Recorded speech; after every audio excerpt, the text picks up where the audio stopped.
Assalamualaikum warahmatullahi wabarakatuh.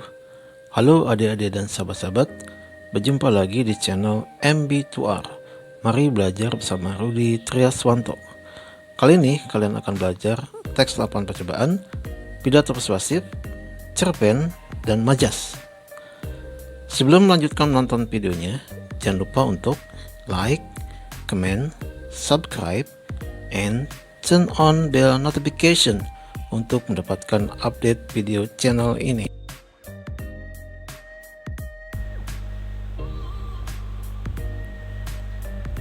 Teks laporan percobaan Bahasa Indonesia kelas 9.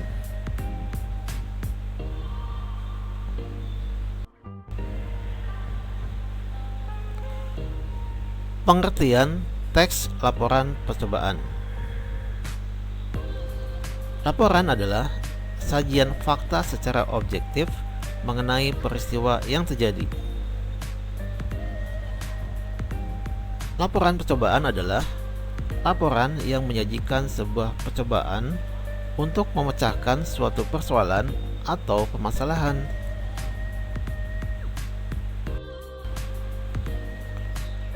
Fungsi teks laporan percobaan adalah sebagai salah satu cara menemukan solusi terhadap masalah yang sedang dihadapi.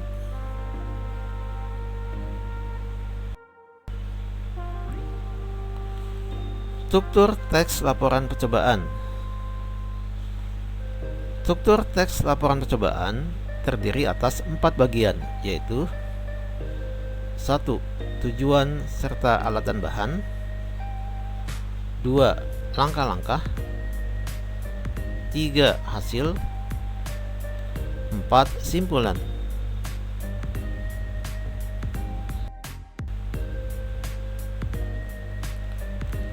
Aspek kebahasaan dalam teks laporan percobaan. 1. Kalimat aktif. Kalimat aktif adalah kalimat yang subjek berperan sebagai pelaku yang secara aktif melakukan tindakan yang dikemukakan dalam predikat kepada objek. Contoh, peserta didik kelas 9 melakukan percobaan. Zahra mengamati perubahan warna larutan.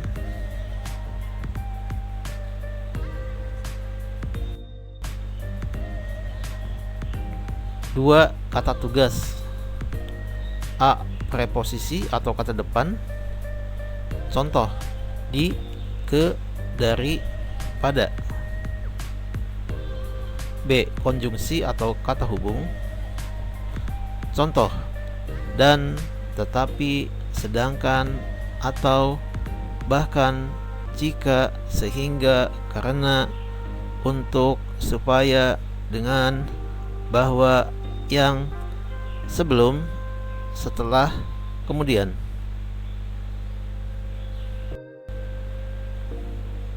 C. Artikula atau kata sandang. Contoh, itu, ini, si, nya, hang, dang, sang. D. Interjeksi atau kata seru. Contoh, ah, yah, wah, hai, nah, oh, kasihan, insya Allah. E. Partikel penegas. Contoh, lah, kah, tah, pun.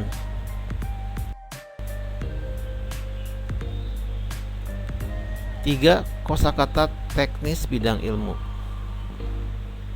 Kosakata teknis bidang ilmu adalah kata yang digunakan sebagai istilah dalam bidang ilmu tertentu. Contoh, vitamin, praktikum, laboratorium, natrium, asam benzoat, fungisida, bidang IPA. Anggaran, kredit, defisit, inflasi, produksi, konsumsi, bidang ekonomi.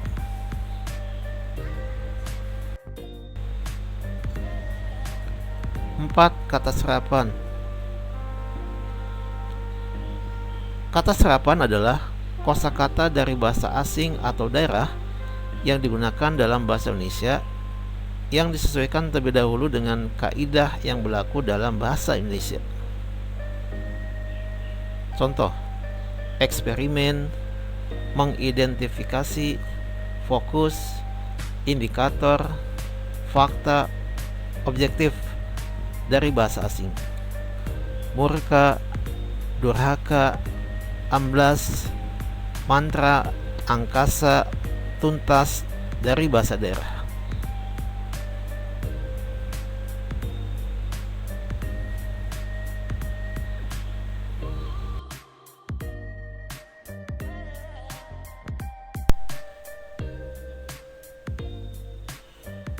Pidato persuasif Bahasa Indonesia kelas 9.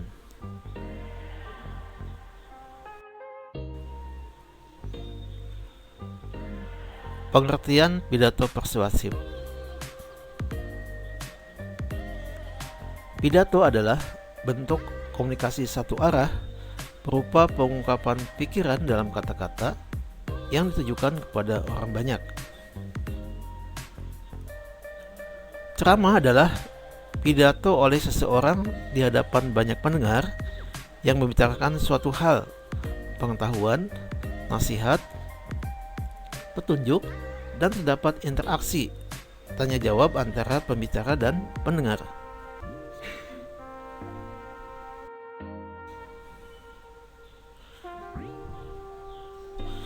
Pidato persuasif adalah pidato yang bertujuan untuk menarik perhatian dan memengaruhi para pendengar menjadi yakin untuk melakukan tindakan sesuai dengan tujuan pidato tersebut.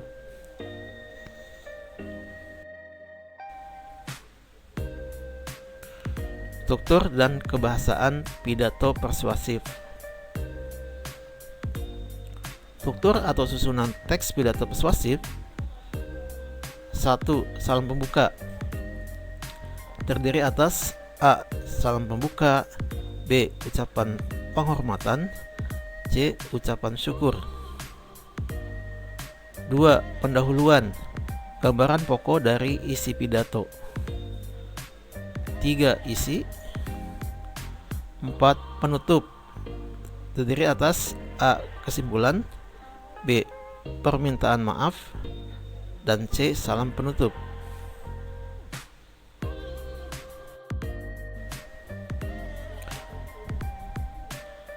Ciri-ciri kebahasaan teks pidato persuasif. 1. Kosakata emotif. Kata yang mengandung perasaan dan pikiran yang bersifat subjektif sehingga menimbulkan gambaran dalam imajinasi yang merangsang panca indera, atau kata-kata yang menggugah perasaan pendengar. Contoh, sejahtera. Salam sejahtera bagi kita. Penat. Internet biasanya digunakan untuk menghilangkan penat. Kita songsong masa depan yang lebih cerah untuk nusa dan bangsa kita. Kita jaga anak-anak kita dari cengkraman narkoba.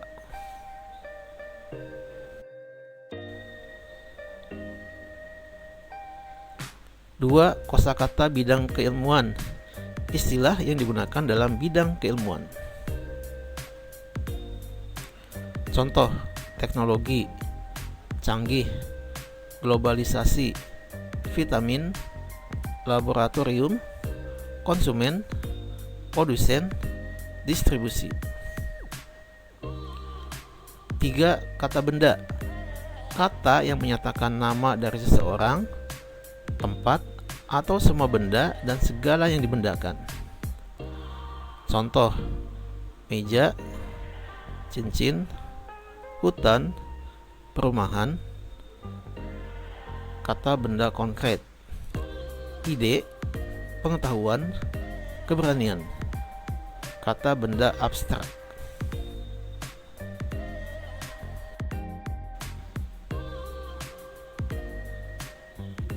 4. Sinonim. Dua kata yang berbeda tetapi memiliki makna yang hampir sama atau mirip. Contoh, elok, bagus, keluarga, kerabat.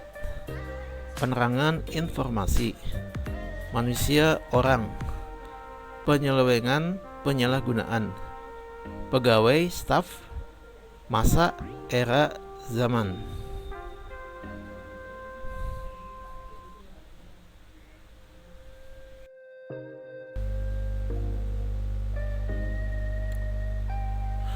Pengertian, ciri-ciri, dan unsur intrinsik cerpen atau cerita pendek. Bahasa Indonesia kelas 9.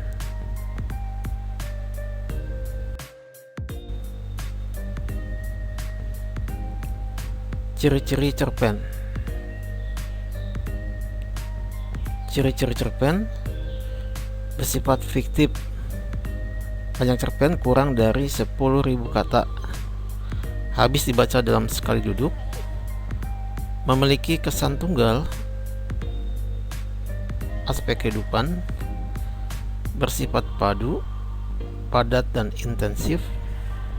Terdapat konflik tetapi tidak sampai menimbulkan perubahan nasib pelaku utama. Hanya terdapat satu alur saja. Perwatakan atau penokohan dilukiskan secara singkat.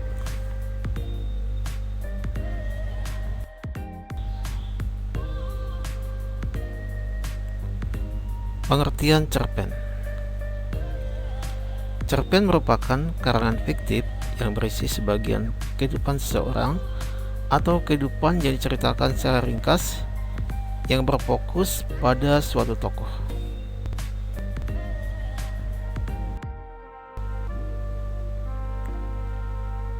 Unsur intrinsik cerpen.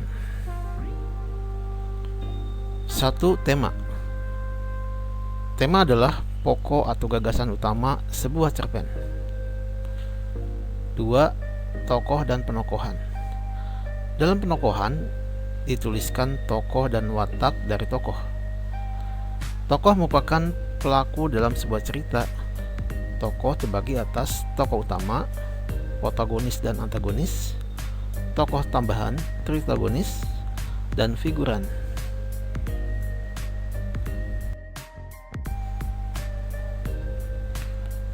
A. Tokoh utama atau protagonis merupakan tokoh yang melakukan interaksi secara langsung atau terlibat dalam konflik dan berwatak baik. B. Antagonis merupakan tokoh atau pemeran utama yang menjadi lawan dari protagonis.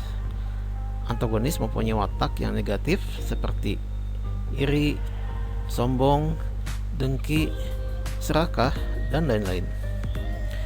C. Tokoh tambahan atau tritagonis merupakan tokoh yang menjadi penengah antara protagonis dan antagonis. Tokoh ini biasanya memiliki sifat bijaksana.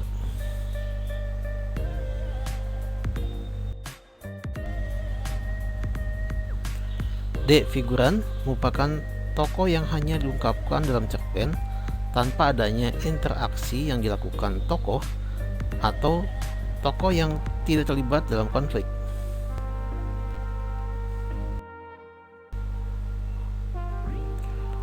Penokohan merupakan watak atau karakter tokoh yang terdapat dalam sebuah cerita. Contoh, tokoh Bandung Bondowoso dalam cerita Roro Jonggrang memiliki watak gigih. Cara pengarang menggambarkan perwatakan tokoh ada dua, yaitu A. Analitik. Pengarang langsung memaparkan tentang watak tokoh. B. Dramatik. Pengarang memaparkan watak tokoh tidak diceritakan langsung, tetapi disampaikan melalui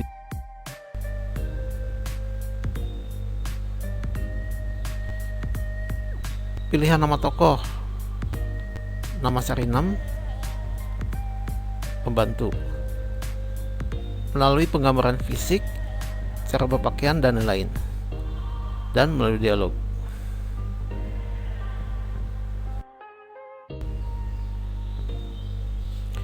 Tiga. Latar. Latar dibedakan menjadi latar tempat, latar waktu, dan latar suasana. A. Latar tempat menjelaskan tempat kejadian atau peristiwa dalam cerita terjadi. B. Latar waktu menjelaskan watak kejadian atau peristiwa dalam cerpen terjadi. C. Latar suasana menjelaskan gambaran suasana dalam sebuah cerpen.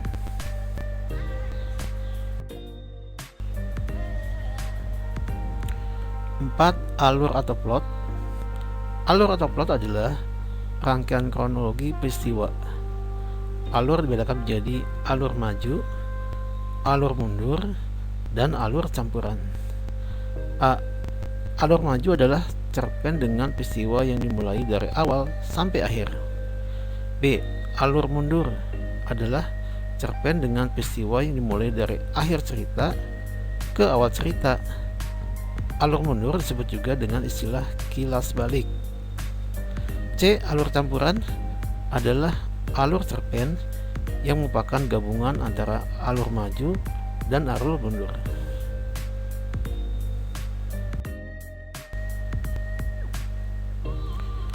Bagian-bagian alur. A. Orientasi, penentuan peristiwa, menciptakan gambaran visual latar, suasana perasaan dan waktu kisah, pengenalan karakter, dan arah menuju komplikasi. B. Rangkaian peristiwa, kisah berlanjut menuju peristiwa. C. Komplikasi, cerita bergerak menuju konflik atau pertentangan yang salah atau puncak masalah yang mengaruhi latar waktu dan karakter. D. Resolusi, solusi masalah, yakni bagaimana pengarang mengakhiri cerita.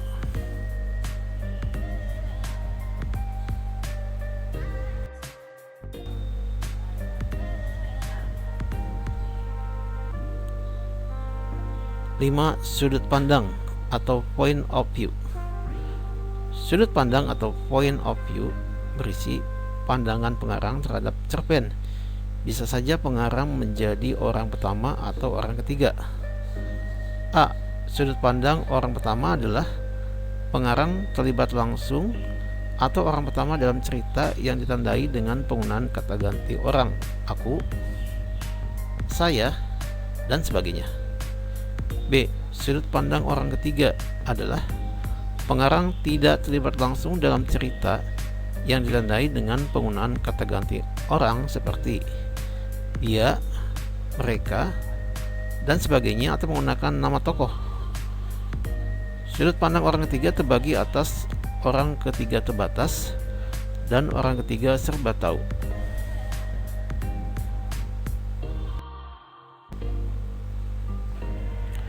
6. Amanat.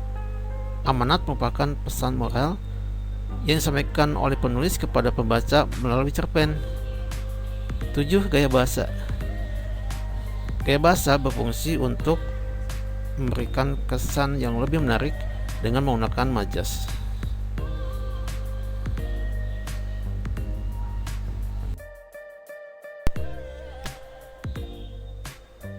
Majas atau gaya bahasa. Bahasa Indonesia kelas 9.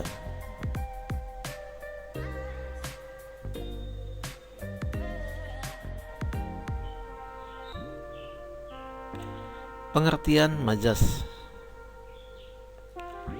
Majas adalah gaya bahasa yang digunakan untuk menyampaikan pesan dengan cara yang imajinatif atau berupa kiasan.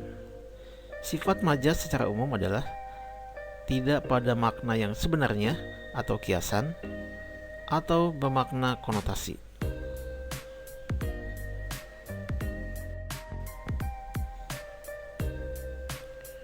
Macam-macam majas. Secara garis besar, majas dapat dibedakan menjadi 4 golongan atau kelompok. Dari 4 macam majas tersebut, masing-masing mempunyai turunan yang akan dibahas berikut ini.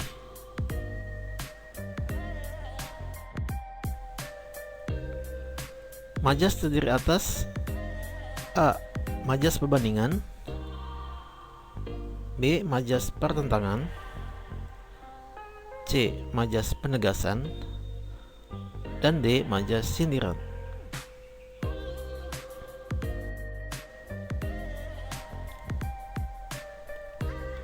A. Majas perbandingan. Majas perbandingan adalah kata-kata berkias yang menyatakan perbandingan untuk meningkatkan kesan dan juga pengaruhnya terhadap pendengar ataupun pembaca. Ditinjau atau dilihat dari cara pengambilan perbandingannya, majas perbandingan terbagi atas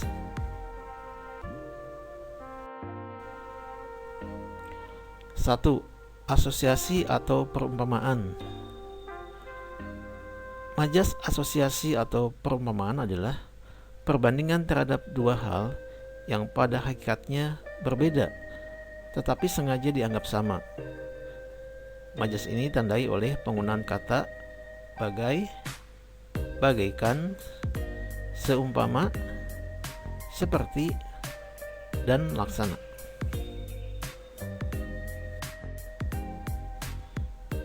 Contoh, semangatnya keras bagaikan baja, mukanya pucat bagai mayat, wajahnya kuning bersinar bagai bulan purnama. 2. Metafora. Metafora adalah majas yang mengungkapkan ungkapan secara langsung berupa perbandingan analogis. Pemakaian kata atau kelompok kata bukan dengan arti yang sebenarnya, melainkan sebagai lukisan yang berdasarkan persamaan atau perbandingan. Misalnya, tulang punggung dalam kalimat pemuda adalah tulang punggung negara.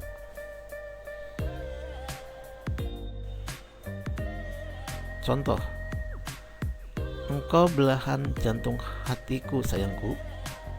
Maknanya sangat penting. Raja Siang keluar dari ufuk timur. Jonathan adalah bintang kelas dunia. Harta karunku, maknanya sangat berharga. Dia dianggap anak emas majikannya. Perpustakaan adalah gudang ilmu.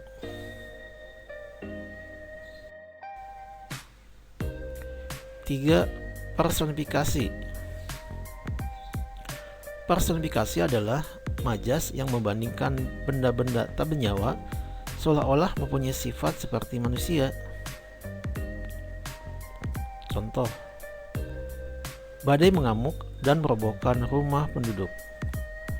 Ombak berkejar-kejaran ke tepi pantai. Peluit wasit menjerit panjang menandai akhir dari pertandingan tersebut.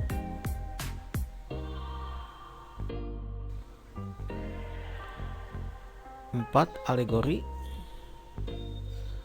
Alegori adalah majas perbandingan yang menyatakan dengan cara lain melalui kiasan atau penggambaran. Alegori adalah majas perbandingan yang bertautan satu dan yang lainnya dalam kesatuan yang utuh. Alegori biasanya berbentuk cerita yang penuh dengan simbol-simbol bermuatan moral.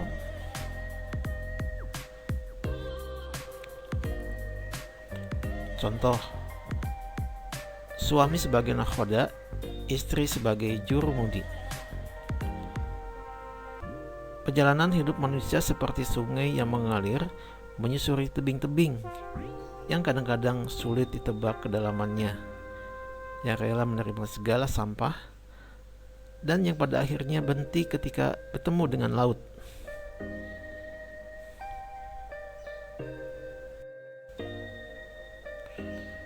Lima, simbolik. Simbolik adalah majas yang melukiskan sesuatu dengan mempergunakan benda, binatang, atau tumbuhan sebagai simbol atau lambang.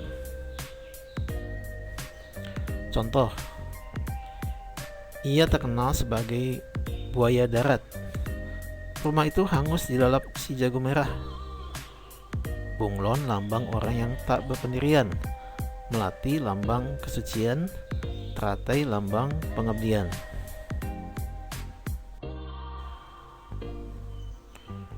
6. Metonimia. Metonimia adalah majas yang menggunakan ciri atau label dari sebuah benda untuk menggantikan benda tersebut. Pengungkapan tersebut berupa penggunaan nama untuk benda lain yang menjadi merek, ciri khas, atau atribut.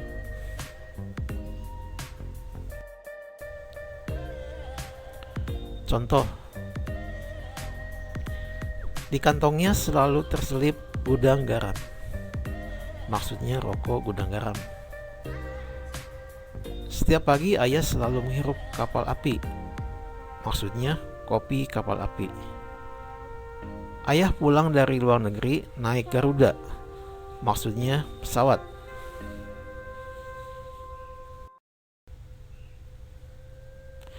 Tujuh, sinekdok. Sinekdok adalah majas yang menyebutkan bagian untuk menggantikan benda secara keseluruhan atau sebaliknya. Majas sinekdok terdiri atas dua bentuk berikut. A. Pars pro toto, yaitu menyebutkan sebagian untuk keseluruhan. Contoh, hingga detik ini ia belum kelihatan batang hidungnya. Per kepala mendapat Rp300.000.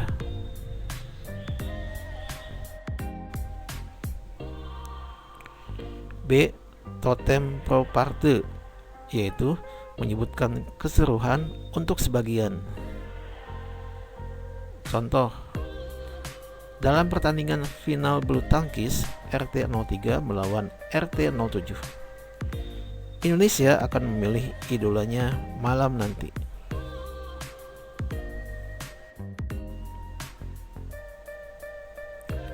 8. Simile.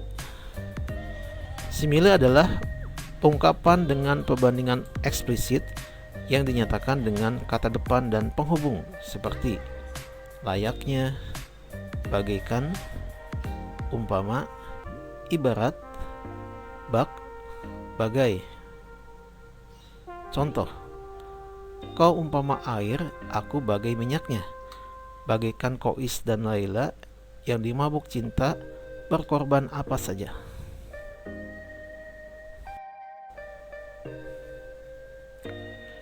B. Majas pertentangan. Majas pertentangan adalah kata-kata berkias yang menyatakan pertentangan dengan yang dimaksudkan sebenarnya oleh pembicara atau penulis dengan maksud untuk memperhebat atau meningkatkan kesan dan pengaruhnya kepada pembaca atau pendengar.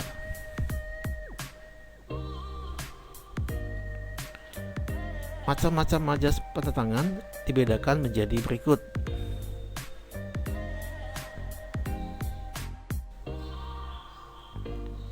Satu, antitesis. Antitesis adalah majas yang mempergunakan pasangan kata yang berlawanan artinya. Contoh, tua muda, besar kecil ikut meramaikan festival itu. Miskin kaya, cantik buruk, sama saja di mata Tuhan.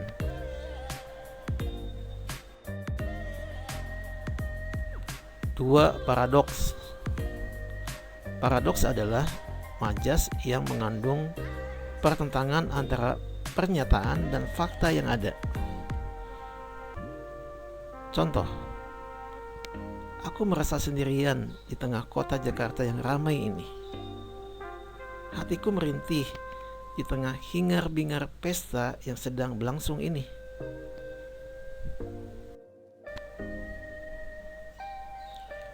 Tiga, hiperbola. Majas hiperbola adalah majas yang berupa pernyataan berlebihan dari kenyataannya dengan maksud memberikan kesan mendalam atau meminta perhatian. Contoh, suaranya menggelegar, membelah angkasa. Tubuhnya tinggal kulit pembalut tulang.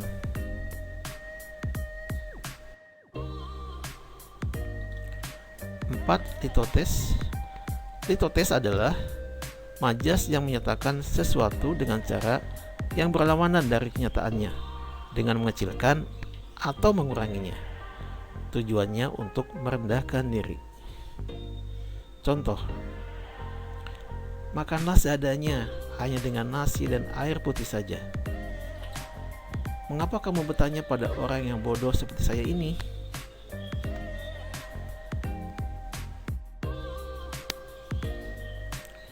C.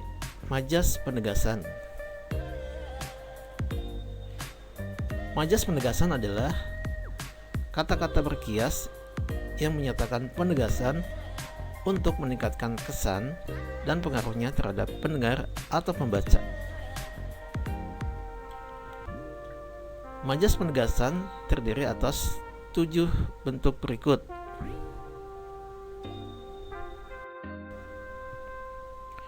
Satu, pleonasme. Pleonasme adalah majas yang menggunakan kata-kata secara berlebihan dengan maksud menegaskan arti suatu kata. Contoh, semua siswa yang di atas agar segera turun ke bawah. Mereka menunggak ke atas, menyaksikan pertunjukan pesawat tempur.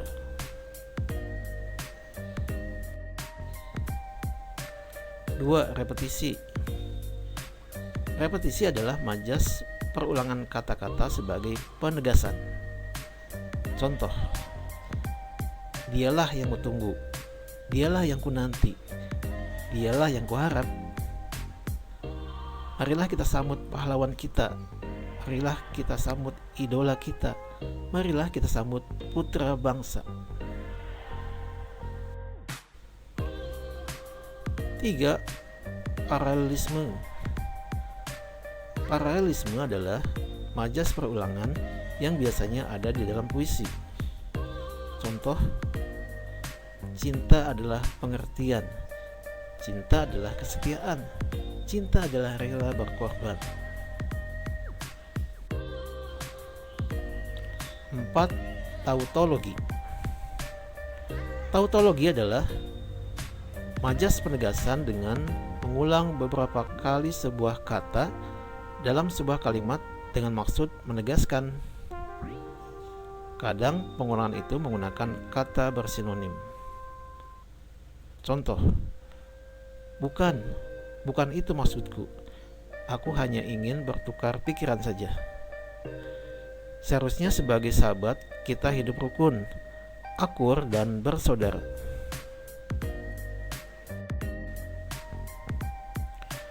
5. Klimaks. Klimaks adalah majas yang menyatakan beberapa hal secara berturut-turut dan makin lama makin meningkat. Contoh, semua pihak mulai dari anak-anak, remaja, sampai orang tua pun mengikuti lomba Agustusan.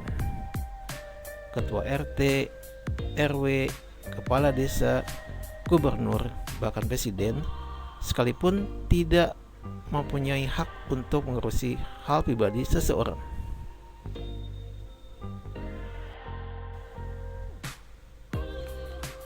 6. Antiklimaks. Antiklimaks adalah majas yang menyatakan beberapa hal secara berturut-turut yang makin lama semakin menurun. Contoh, kepala sekolah, guru, staf sekolah, dan siswa juga hadir dalam pesta perayaan kelulusan itu. Di kota dan di desa hingga pelosok kampung, semua orang merayakan HUT RI ke-75.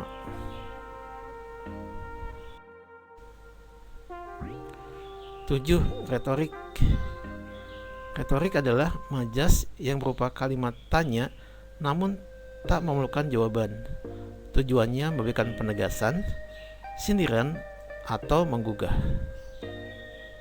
Contoh, kata siapa cita-cita bisa didapat cukup dengan sekolah formal saja?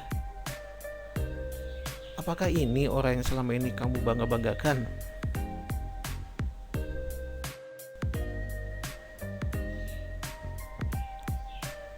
D. Majas sindiran. Majas sindiran adalah kata-kata berkias yang menyatakan sindiran untuk meningkatkan kesan dan pengaruhnya terhadap pendengar atau pembaca. Majas sindiran dibagi menjadi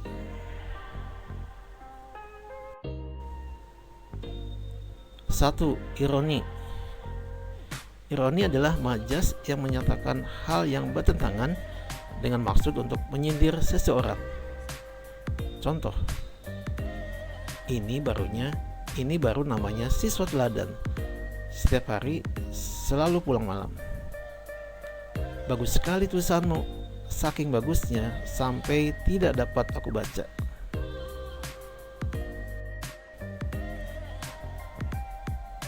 Dua, sinisme. Sinisme adalah majas yang menyatakan sindiran secara langsung kepada orang lain. Contoh, perkataanmu tadi sangat menyebalkan, tidak pantas diucapkan oleh seorang terpelajar seperti dirimu. Lama-lama aku bisa jadi gila melihat tingkah lakumu yang tidak wajar itu.